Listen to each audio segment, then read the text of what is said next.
वाहतूक शाखेमध्ये road Romeo, विना licence, टवाळखोर triple seat यांच्या विरोधात बापूजी साळुंखे कॉलेज या ठिकाणी 86 जणांवर मिरज वाहतूक शाखेने कारवाई करण्यात आल्याचे प्रभारी वाहतूक निरीक्षक रणजित टिप्पे यांनी सांगितले।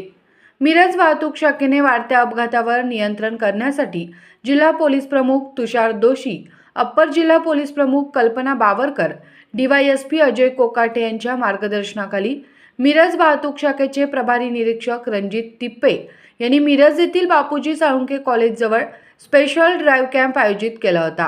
कॉलेज परिसरामध्ये अनेक टवाळखोर रोड रोमिओ गाडीची सायलेन्स काढून ट्रिपल सीट जात असल्याच्या तक्रारी आल्या होत्या। या अनुषंगाने मिरज वाहतूक शाखेने बापूजी साळुंखे कॉलेज परिसरात स्पेशल ड्राईव्ह आयोजित केला होता। यामध्ये ट्रिपल सीट, विना लायसन व अल्पवयीन चालक, टवाळखोर 86 तरुणांच्यावर कारवाई करण्यात आली आहे। त्यावेळी प्रभारी निरीक्षक रणजित टिप्पे म्हणाले, पालकांनी मुलांना गाडी देताना विचार करावा। विना लायसन गाडी देऊ नये। अपघाताचे प्रमाण वाढले आहे। लहान मुलांना पालकांनी समज द्यावी, त्यामुळे तरुणांच्यातील अपघाताचे प्रमाण नक्कीच कमी होईल असे त्यांनी सांगितले। हा स्पेशल ड्रायव्हर मिरज वाहतूक शाखेने महाविद्यालय परिसरात आयोजित केल्याने पालक व वाहनधारकांच्यात समाधान व्यक्त होत आहे। निरीक्षक रणजित टिप्पे यांनी मिरज शहरात वाहतूक सुरळीत होण्यासाठी जोरदार कारवाई सुरू केली आहे।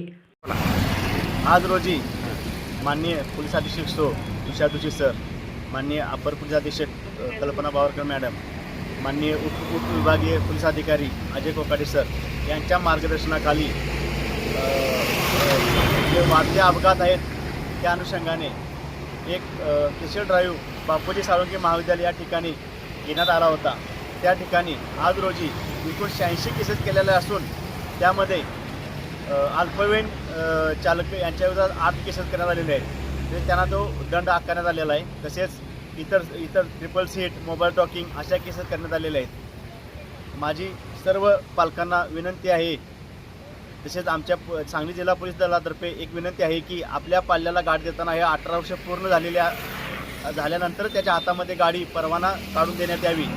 त्यामुळे आपल्या पाल्याचा तसेच इतर रस्त्यावर जाणाऱ्या लोकांचा कोणतीही हानी होणार नाही। तरी सर्व पालकांना माझी विनंती आहे की सर्वांनी आपल्या पाल्याला गाडी देताना वाहतुकीच्या नियमाबाबत सांगूनच गाडी देण्यात यावी।